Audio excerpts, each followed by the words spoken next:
Nak beli emas saiz kecil atau yang besar? Untuk pengetahuan anda, Public Gold ada sehingga 14 saiz emas yang berbeza dengan desain yang pelbagai. Dan saiz yang pelbagai ini membantu penyimpan emas memilih saiz emas yang bersesuaian dengan matlamat simpanan. Katakan target anda untuk jual emas sikit-sikit. Saiz yang kecil seperti 1 dinar, 5 gram dan 10 gram ini lebih sesuai. Jika target anda lebih besar untuk jual sekaligus, pilih saiz yang lebih besar seperti gold bar 100 gram yang berharga sekitar RM44,000.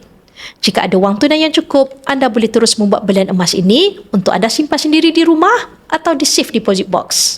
Bagi ada yang bajet lebih kecil, siapa kata anda tidak boleh dapatkan gold bar yang lebih besar? Anda boleh menabung menggunakan akaun EmasCap atau Gold Accumulation Program serendah RM100. Simpanan ini adalah dalam bentuk gram emas. Anda hanya perlu konsisten dan sabar menabung dan tidak mustahil dengan bajet yang kecil, anda boleh memiliki gold bar 100 gram. Akaun EmasCap sesuai untuk semua golongan masyarakat. Bagi yang berminat untuk menabung emas bersama Public Gold, anda boleh rujuk pin video saya untuk 5 langkah daftar akaun Public Gold dan saya akan bimbing anda dalam cara dan langkah-langkah simpanan emas yang terbaik untuk anda.